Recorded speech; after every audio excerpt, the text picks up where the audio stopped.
तुम साथ हो तो बहिना चलने में, तुम साथ हो तो बहिना चलने में हम राह नहीं बनाएंगे। अधिकारों का जो हनन हुआ है वापस तुम्हें दिलाएंगे। सुंदयाल भैया जिंदाबाद जिंदाबाद जिंदाबाद, सुंदयाल भैया जिंदाबाद जिंदाबाद जिंदाबाद। अपने गौवा से बारन पहिला बेर खाद बोटवा दे बत जाइहा।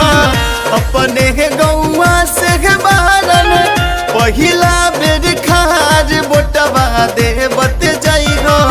विसुंदयाल भगत के अब की बाहर बोटवा दे बत जाइहा।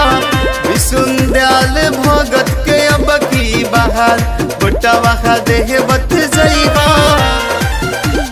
जीत रहे हैं जीतेंगे, सुंदयाल भैया जीतेंगे, जीत रहे हैं जीतेंगे, सुंदयाल भैया जीतेंगे, जीत रहे हैं जीतेंगे। सुंदयाल भैया जीतेंगे।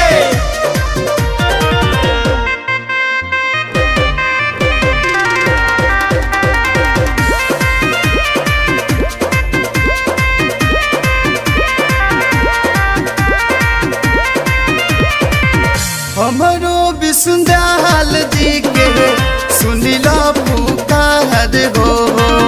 चम चम चमकी पूरा गहुआ जवाहर हो। हमरो विसुंदयाल भगत के सुनिला पुकार हो। चम चम चमकी पूरा गहुआ जवाहर हो। जफराबाद पंचायत के हवन 4 नंबर वार्ड के हवन कर्मठू उम्मीदवार बोटवा दे बत जाइबो। विसुंदयाल भगत के अब की बाहर बोटवा दे बत जाइबो। विसुंदयाल भगत के अब की बाहर बोटवा दे बत जाइबो। आपका नेता कैसा हो, सुंदयाल भैया जैसा हो, आपका नेता कैसा हो, सुंदयाल भैया जैसा हो, आपका नेता कैसा हो, सुंदयाल भैया जैसा हो, आपका नेता कैसा हो। सुंदयाल भैया जैसा हो।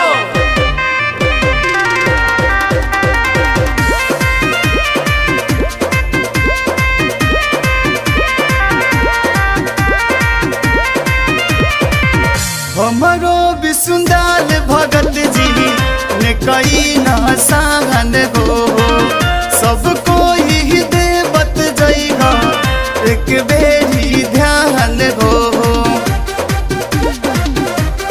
भैया हो हमरो विसुंदयाल भगत जी ने कही ना सहन हो। सबको ही दे बत जाइहा एक बेरी ध्यान हो। कहले सुधीर करिगे, कहले सुधीर करिगे अपन विचार बोटवा दे बत जाइबा। विसुंदयाल भगत के अब की बाहर बोटवा दे बत जाइबा। विसुंदयाल भगत के अब की बाहर बोटवा दे बत